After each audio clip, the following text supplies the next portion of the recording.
দেখুন কি হচ্ছে।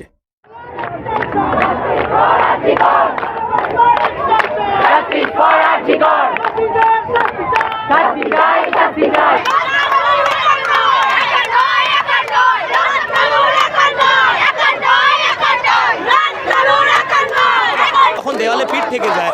আজকে যে ঘটনা, যে নরকীয় ঘটনা ঘটেছে আর জি করের বুকে, সেটা সত্যি সারা বাংলা কেন সারা পৃথিবী এই মুহূর্তে এই ঘটনার প্রতিবাদ করছে।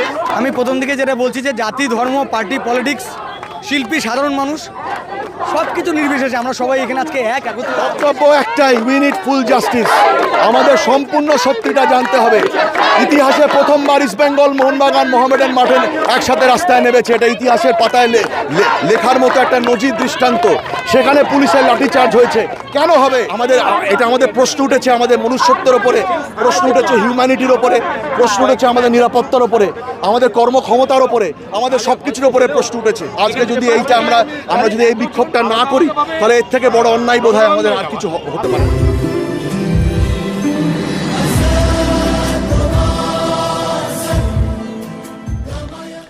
প্রতিনিয়ত সমাজের বিভিন্ন স্তরের মানুষ জুড়ে যাচ্ছেন, পায়ে পা মিলিয়ে হাঁটছেন, একটা প্রতিবাদে গলা মেলাচ্ছেন সবাই।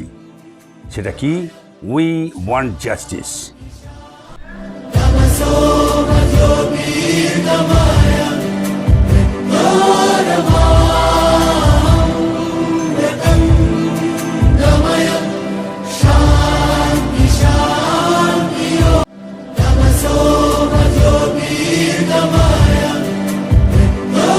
এটাতে ভুল কোথায়?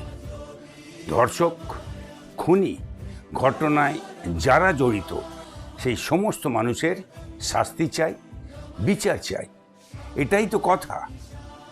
সবাই বলছে, সবাই চাইছে, দেশ বিদেশে রাজ্য সীমানা ছাড়িয়ে সবাই চাইছে। তাহলে এই কাজটাকে ত্বরান্বিত করবে কে? সরকার, প্রশাসন। সুতরাং তাদের হতে হবে আরও সক্রিয় আর সহযোগী। না হলে কি হবে?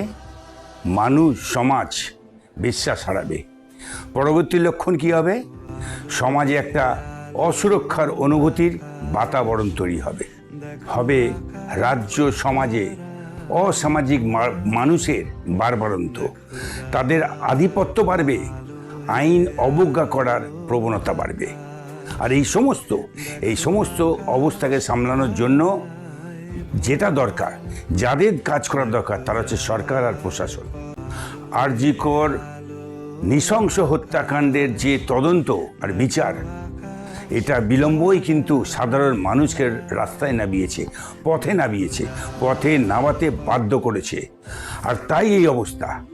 প্রশাসনকে আঙুল দিয়ে দেখাচ্ছে, বিচার চাই দ্রুত, শাস্তি চাই দ্রুত।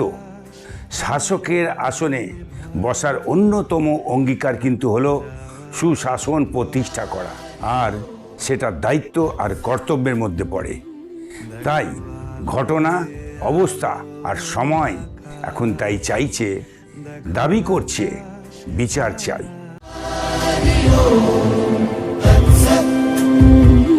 দেখো আলোয় আলো আকাশ, দেখো আকাশ তারায় ভরা, দেখো আকাশ তারায় ভরা, দেখো যাওয়া